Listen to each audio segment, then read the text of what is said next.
ಜಮ್ಮು ಕಾಶ್ಮೀರದ ಉಗ್ರಗಾಮಿಗಳ ಕೃತ್ಯದಿಂದ ಇನ್ನು 27 ಜನ ಭಾರತೀಯರು, ಅದರಲ್ಲಿ ವಿಶೇಷವಾಗಿ ಕನ್ನಡಿಗರು ಸೇರಿಕೊಂಡು 27 ಜನ ಏನು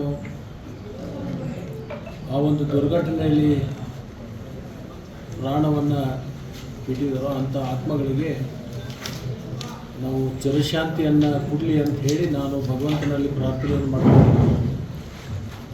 ಜೊತೆಗೆ ಅವರ ಬಂಧುಗಳಿಗೆ ಮತ್ತು ಅವರ ಕುಟುಂಬದ ಸದಸ್ಯರಿಗೆ, ಅವರ ಅಭಿಮಾನಿಗಳಿಗೆ ದುಃಖವನ್ನು ಭರಿಸುವಂಥ ಶಕ್ತಿನೂ ಕೂಡ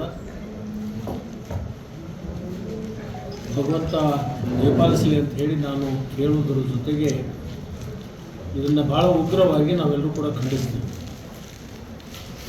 ಭಾರತೀಯರಾಗಿ ಈ ದೇಶದ ಪ್ರಜೆಗಳಾಗಿ ನಾವೆಲ್ಲರೂ ಒಂದಾಗಿರಬೇಕು, ಒಟ್ಟಾಗಿರಬೇಕು. ಇಂಥ ಒಂದು ಅಹಿತಕರ ಘಟನೆಗಳನ್ನು ಯಾರೂ ಕೂಡ ಸಹಿಸಲಿಕ್ಕೆ ಸಾಧ್ಯ ಇಲ್ಲ. ನಾನು ಕೇಂದ್ರ ಸರ್ಕಾರಕ್ಕೆ ಮನವಿ ಮಾಡ್ಕೋತೀನಿ, ಈ ಉಗ್ರಗಾಮಿಗಳು ಯಾವ ಸ್ಥಳದಿಂದ ಇಲ್ಲಿ ಭಾರತದಲ್ಲಿ ಬಂದು ಇಂಥ ಕೃತ್ಯಗಳನ್ನು ಮಾಡ್ತಾ ಇದ್ದಾರೆ, ಇಂಥ ದುಷ್ಕರ್ಮಗಳನ್ನು ನಿಗ್ರಹ ಮಾಡಬೇಕಾದ್ರೆ ಭಾರತ ಸರ್ಕಾರ ಮೊಟ್ಟ ಮೊದಲನೇ ಹೆಜ್ಜೆಯನ್ನು POKಯನ್ನು ನಾವು ವಶಪಡಿಸ್ಕೋಬೇಕು.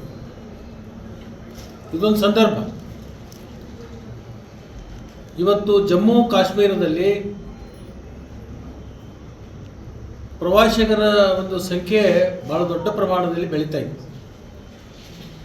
ಅಲ್ಲಿರ್ತಕ್ಕಂಥ ಎಲ್ಲ ಸಾರ್ವಜನಿಕರು ಭಾಳ ನೆಮ್ಮದಿಯಿಂದ ಈ ಪ್ರವಾಸೋದ್ಯಮ ಕಾರ್ಯದಲ್ಲಿ ತೊಡಗಿ ತಮ್ಮ ಜೀವನೋಪಾಯವನ್ನು ಬಹಳ ಉತ್ತಮ ರೀತಿಯಿಂದ ಬಳಸ್ಕೊಂಡಿದ್ದರು. ನಾನು ಕೂಡ ಒಂದು 6 ತಿಂಗಳ ಹಿಂದೆ ಈ ಎಲ್ಲ ಸ್ಥಳಗಳಿಗೆ ಹೋಗಿದ್ದೀವಿ. ಅಲ್ಲಿರ್ತಕ್ಕಂಥ ಜನರ ಭಾವನೆ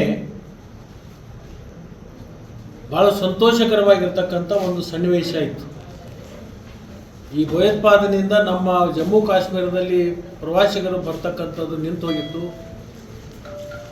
ಇವತ್ತು ಜಮ್ಮು ಕಾಶ್ಮೀರ ಅಂದರೆ ಭೂಲೋಕದ ಸ್ವರ್ಗ ಅಂತ ಹೇಳಿ ಅದಕ್ಕೆ ನಾವೆಲ್ಲರೂ ಕರಿತೀವಿ. ದೇಶ ವಿದೇಶದಿಂದ ಜನ ಬರ್ತಾರೆ. ಅದರಿಂದ ಪ್ರವಾಸದ ಒಂದು ಉದ್ಯಮ ಭಾಳ ದೊಡ್ಡ ಪ್ರಮಾಣದಲ್ಲಿ ಬೆಳೀತಕ್ಕಂಥ ಸಂದರ್ಭದಲ್ಲಿ ಈಗ ಆಗಿರ್ತಕ್ಕಂಥ ಒಂದು ಘಟನೆ ಮತ್ತೆ ಅಲ್ಲಿರ್ತಕ್ಕಂಥ ಸಾಮಾನ್ಯ ಜನರ ಬದುಕಿನಲ್ಲಿ ಒಂದು ಕುಗ್ಗುವಂಥ ಕಾರ್ಯ ಆಗಿದೆ. ಅದರಿಂದ ಯಾರೂ ಕೂಡ ನಾವು ಇದನ್ನು ಸಹಿಸಲಿಕ್ಕೆ ಸಾಧ್ಯ ಇಲ್ಲ. ಭಾರತೀಯರಾಗಿ